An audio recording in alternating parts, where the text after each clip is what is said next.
the construction of Drive is a little different in the sense that the Drive construction is very similar to like when Steve McQueen wanted Peter Yates to come and do Bullet, or when Lee Marvin wanted John Boorman to come and do Point Blank. And here's Ryan Gosling, who wanted to make this movie, and he had director approval, and he could choose a director he wanted to work with. And he approached me and gave me this opportunity to come to Hollywood and work with him on a movie. The marriage was very strong between myself and him in the sense that we were the team. The screenplay was made at Universal to be produced as a $60 million action film with Hugh Jackman. And they've been trying to make that for 6 years. So when Ryan and I decided to do a movie together about a man in a car, I wrote a lot in the sense that I read the novel, which is great. I met with Haas, who had been adapting the novel at Universal, and I said, let's go back and put the novel back into the movie. And I mean, the Universal version, the stuntman story was eliminated, it didn't exist. It was just about a getaway driver. Because there was like a Fast and Furious franchise potential. But they would never finance it, so it was just sitting on a shelf. I'd never seen it. I saw it when I was writing the movie with Haas. And I thought it was a really cool movie. It's part of the little LA noir franchise. But our movie is in the mini niche, which is called neon noir. Well, the movie is dedicated to him, from me. And like all my films are always dedicated to people. And last year I went to Paris because he wanted to christen me as a spiritual son. I did that, and then he said, when you go to Hollywood, just smile. You know, he said I would carry his flag, which I don't know what it really means. A few years ago I started reading Grimm's fairy tales for my eldest daughter. And when Ryan and I had this infamous blind date that led to us basically having a mental fuck in a moving car and creating Drive, but creatively it was a marriage, you know. And but to raise the child that we were going to make, I had this idea that I wanted to make it as a fairy tale. Well, the driver character is a mythological character. He's like Shane or John Wayne. You know, he's part of American folklore. The hero that comes in and protects the innocents against the evil that men do, and in that turn exercises his own inner demons by sacrificing himself for the goodness of love and purity. I was very fortunate. You know, I had a great Hollywood experience.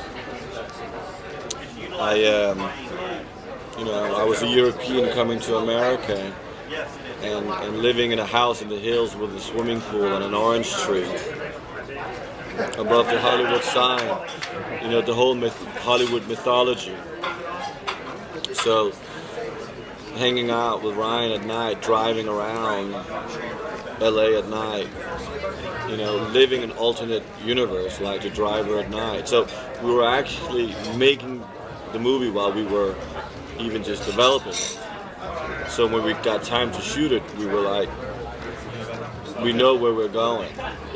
Hollywood is like a minefield nowadays because of the whole corporate entity. And it's a city that lives on fear. But there's also some very smart people. Not everyone is dumb in Hollywood.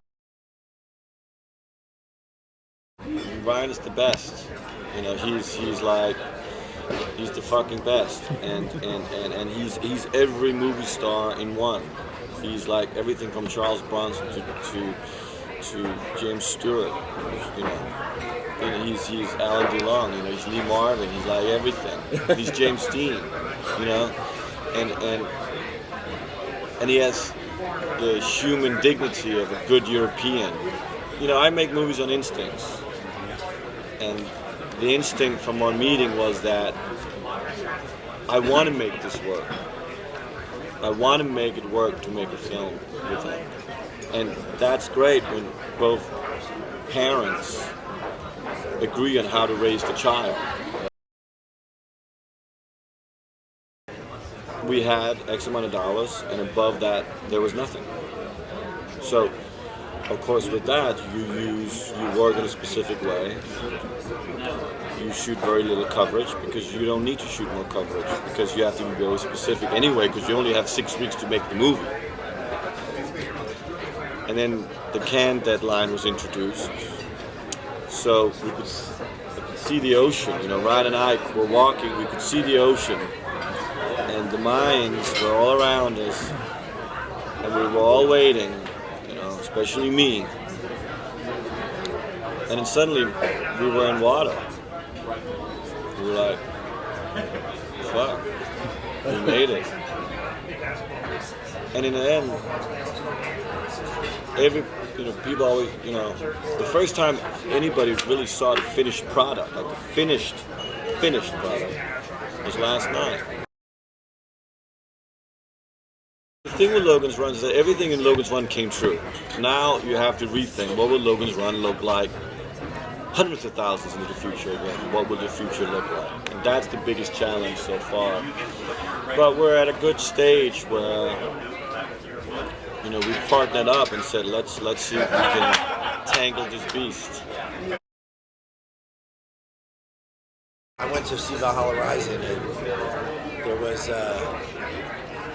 very, you know, it's very intense and very serious, and it's definitely an art film, and it's very heavy, and suddenly halfway through, the lead character cuts open the stomach of his friend and starts pulling out his intestines. And the whole audience was like, when they started laughing and they were hitting each other and they couldn't watch, and they were just they came to life. They were having fun, and then you could see that they felt embarrassed because they didn't know if they were supposed to take it seriously or not, and they didn't know if they were, you know, that they were almost embarrassed that they enjoyed it. And I thought it was, I love Nick for that because I don't think that Nick censors himself. He doesn't think in order for something to be artistic that it has to be no fun. I just thought this guy, it's like watching someone step up to the plate and point for a home run before they swing the bat. You know, it's like, even if he misses, it's somehow even more interesting. We just drove around at night listening to pop music. We took all the dialogue out of the script, and, well, not all of it, but all of the driver's dialogue. We were either filming the movie, editing the movie at his house at night, driving around, listening to music, or watching movies. So the film is really the essence of what the experience of making it was like. Then I was stuck in a car with him. I had to drive him to Santa Monica. So I turned up the music just to, you know, like quiet the silence. And he started crying, and he started singing at the top of his lungs.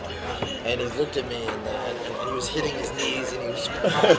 And he was saying, and he said, "This is the movie. It's a man that drives around at night listening to pop music." It's like, okay, so the first time I saw First Blood, I was in the first grade. And the next day I filled my Fisher-Price Houdini kit up with steak knives. I took it to school, and I threw them at the kids at recess. And I got suspended.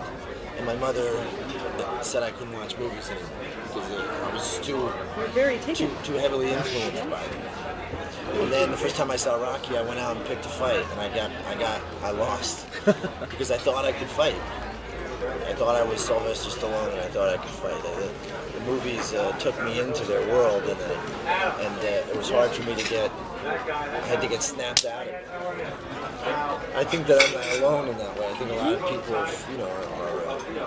you must feel that sometimes you come out of the movie and you feel like you're that character. So that's the drive. If he feels like you're feeling too much pressure to be interesting, he'll just hug you until you submit to the hug, and then he'll roll so that you just I don't know why it works, but it works. One thing I think you love about Nicolas's movies is that, or that I love as a fan, and I think the other fans of his, I can speak for them, is that you're sure that he's making this movie because he's only making it for himself, but you also know that he's making it for you. He wants to give you scenes that you'll remember, give you images that stick with you, and it's like, I just think that he's really unique. It's the most fun I've ever had preparing for a movie. I helped rebuild the '73 Chevy Malibu, and I stunt drove all day. We would go to parking lots and run these cars until they caught on fire, and then a truck would take them away, and then I'd go work on my Malibu. So it was. I never really cared about cars, but I get it now.